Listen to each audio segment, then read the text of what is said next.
کرد پیغمبر سوال از جبرئیل، بعدی من آیی فرو برا بگیل.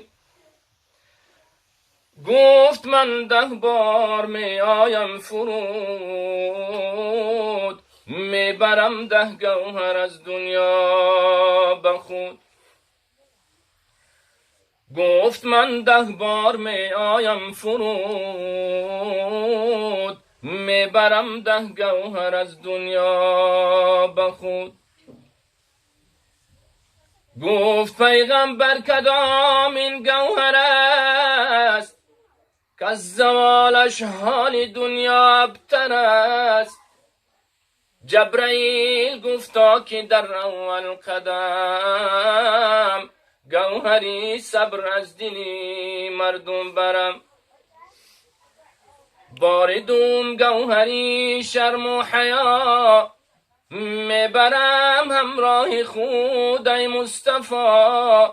شرم را مردم برند از یادها، کس نشرمد از کسی و از خدا.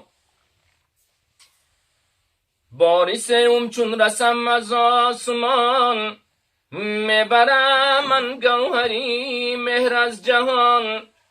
مهربانی میرود از یادها، کی رسد از کس به کس امدادها. باری چارم چون بیایم از میان، میبرم من گوهری عدل شهان. تخمی عنقا می شود انصافی خلق، عاجزان را می رسد جانها به حلق. باری پنجم چون بیایم بر جهان، میبرم من گوهری فیض از میان.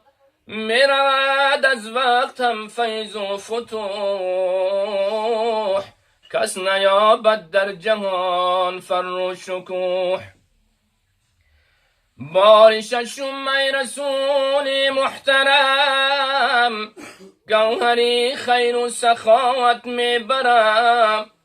کس ندارد دوست خلقی کم بغل، در حقش گویند الفاظی دغل. من زیروی این جهانی بشکم، باری هفتم راستی را میبرم. چون همین گوهر نماند در میان، جز کجی چیزی نبینی در جهان. باری هشتم من به امری ذوالجلال، میبرم از این جهان در حلال. گر چنین گوهر نماند صبح و شام، کس نبشناسد حلالش از حرام. دفعی دیگر از این دهر دغل، میبرم من گوهری پاکی عمل.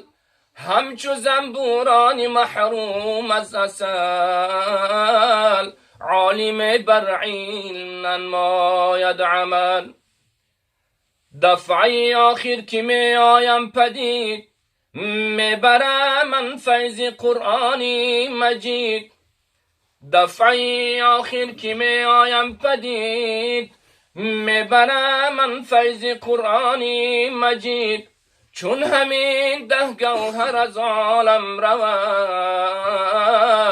در جهان پیدا قیامت می شود.